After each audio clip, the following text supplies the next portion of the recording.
Nós abrimos o livro de Romanos. E é do conhecimento de todos que Romanos foi escrito pelo apóstolo Paulo. E existe, queridos irmãos, abundantes evidências internas e externas que comprova a veracidade desta declaração. De tal maneira que Paulo, no primeiro capítulo, no versículo 1, ele vai lá já se apresentar como remetente da carta. Ele vem falando: Paulo, servo de Cristo. É claro que Paulo, ele se apresenta como remetente da carta e ele se apresenta como servo, como escravo de Deus. E ao mesmo tempo, ele fala apóstolo de Cristo. Ele ali queria apresentar também para os seus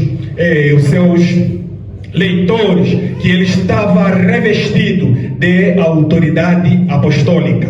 E muitos homens do passado, muitos pais da igreja, aqueles cristãos que vieram antes de nós, eles confirmam a veracidade desta declaração de que Paulo é o autor desta carta. Homens como Eusébio, Irineu, Orígene, Tertuliano, Clemente, eles dão testemunho claro de que Paulo é que escreveu a carta aos Romanos. E a carta aos Romanos também tem sido declarado por muitos homens do passado como uma enciclopédia bíblica. Por que eles acreditam que Romanos poderia ser considerado como uma enciclopédia bíblica? Porque a partir do livro de Romanos a gente consegue ter muitas informações de diversas doutrinas centrais da vida cristã. Em Romanos nós podemos aprender sobre a doutrina da depravação. Em Romanos podemos aprender a doutrina do evangelho, da justificação, da predestinação, da eleição. Em Romanos podemos aprender a respeito dos dons. Em Romanos podemos aprender ou ter uma compreensão a respeito de como deve ser a nossa posição diante das nossas autoridades. De tal maneira que este livro aos Romanos, ele teve uma grande influência na história da igreja. De tal maneira que vários homens do passado, ao terem contato com este livro que nós lemos aos Romanos, eles tiveram uma vida transformada. Um exemplo que nós aqui poderíamos destacar é Aurélio Agostinho, que também nós chamamos como Santo Agostinho. Este homem, este pai da igreja, quando ele teve contato com a carta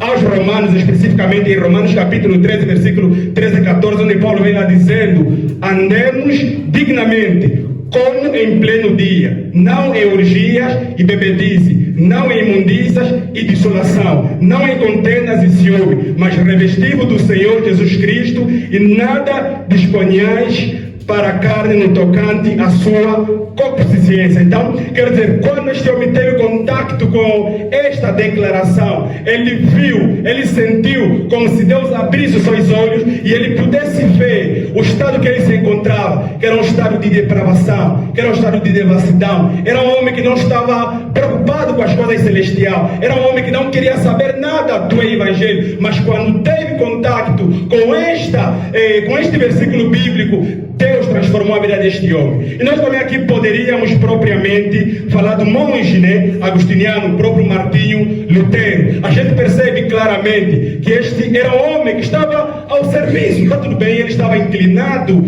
como um monge, como um padre, que queria até então servir a igreja onde ele fazia parte. Só que Martinho Lutero, ele tinha sempre algumas coisas que inquietavam o seu coração, que inquietavam a sua alma, que era a respeito de como um homem pode ser justificado, como um homem pode ser justo diante de Deus. De tal maneira que essas dúvidas fez com que ele procurasse se refugiar em diversos métodos, em diversas estratégias, fazendo o quê? Fazendo vários votos, se sacrificando tanto, fazendo várias coisas, com o propósito de quê? De talvez alcançar um favor de Deus, de talvez alcançar a misericórdia de Deus, de talvez ver que Deus o ama bastante, até que ele teve contato, queridos irmãos, com Romanos 1,17, quando Paulo fala da fé, quando Paulo fala que o justo viverá pela fé, quando Paulo começa a falar que o homem é só justificado exclusivamente pelas obras de Cristo. Parece que Martinho Lutero, quando